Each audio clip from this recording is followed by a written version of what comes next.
শ্রাদ্ধ বিষয় শ্রাদ্ধ এই প্রশ্ন করা হয়েছে যে শ্রাদ্ধ 10, 11, 12, 13 ইত্যাদি থাকে।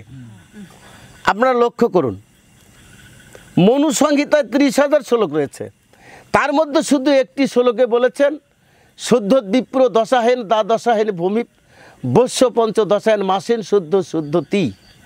অর্থাৎ মনু সংহিতায় বললেন শুদ্ধ বিপ্র দশাহেন, ব্রাহ্মণেরা 10 দিনে শুদ্ধ হবে, ক্ষত্রি 12 দিনে শুদ্ধ হবে, বৈশ্য 15 দিনে শুদ্ধ হবে, শূদ্র 1 মাসে শুদ্ধ হবে। মনু সংহিতায় বললেন। এই মনু সংহিতায় এর নিচের শ্লোকে বলছে শ্রাদ্ধং নভ্যর্ধয়েৎ ঘাহানি, শ্রাদ্ধের দিন সংখ্যা বৃদ্ধি করা উচিত নয়। আপনারা বুঝতে পারলেন তো? শ্রাদ্ধের দিন সংখ্যা কেমন করে বুঝবো আমরা? এখানে কোন দিনের উপরে ধরা হলো যে শ্রাদ্ধের দিন সংখ্যা? সেটা 11 দিনও না, 12 দিনও না, 13 দিনও না, 30 দিনও, তাই নয়? কিরকম কৌশল, শাস্ত্রগুলো কি কৌশলে লেখছে দেখেন।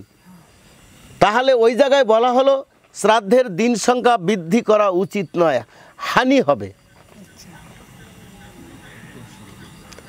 এইদিকে ভগবান শ্রীকৃষ্ণ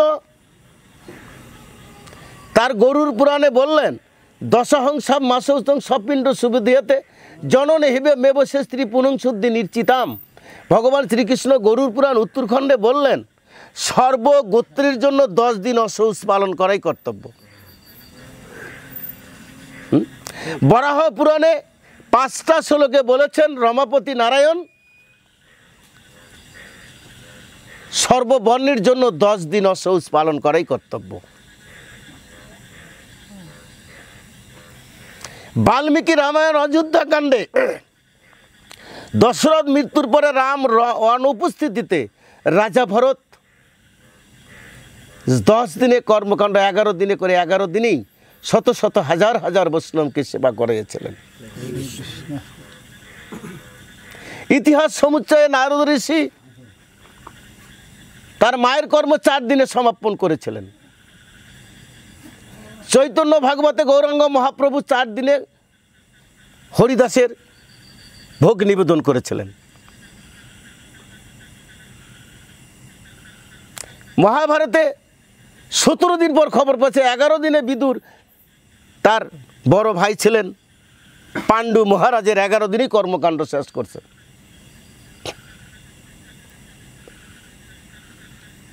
মিতাক্ষরের টিকায় ঋষির অঙ্গিরা পরাশরমণি ইত্যাদি এই শাস্ত্রগুলো আমরা প্রায় 26টা শ্লোক পেয়েছি শাস্ত্র থেকে। এই শাস্ত্রগুলো 10 দিনের অনুমতি দিয়ে গেছেন। এইদিকে ভগবান শ্রীকৃষ্ণ গরুর পুরাণ উত্তরখণ্ডে বললেন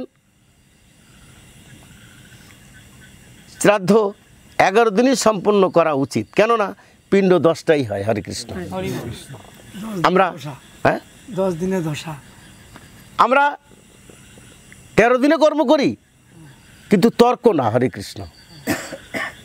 কেউ যদি করে তাকে আমরা কিন্তু বাধ্য করার জন্য বলছি না, আমি আগেই তার চরণ ধরে বলছি না, আমরা কারোর সাথে ঝগড়া করতে আসিনি।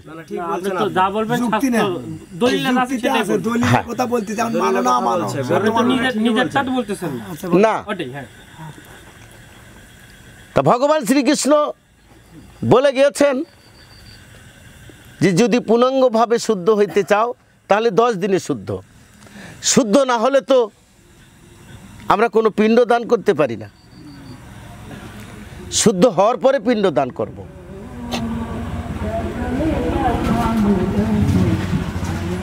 এবার যুক্তির দিকে আসেন। 1 মাস যারা করে তারা পিণ্ড 10টাই হয় না।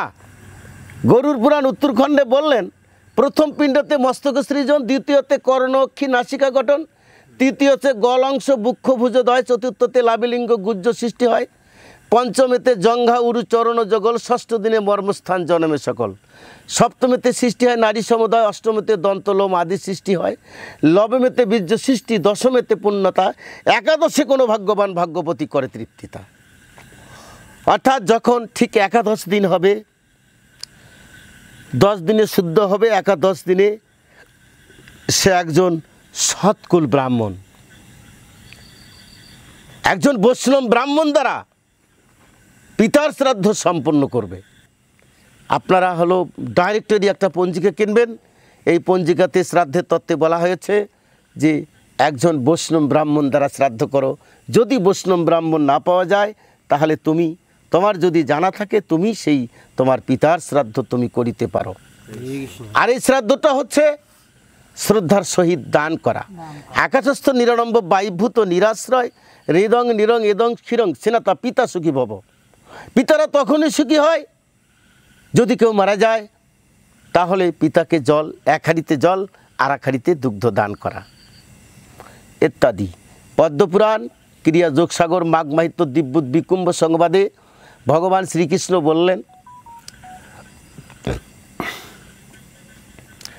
ন জমলোকং ন দূতম ঘোর দর্শন বৈষ্ণব বারাণাং সত্যং সত্যং মায়া দিদিতম।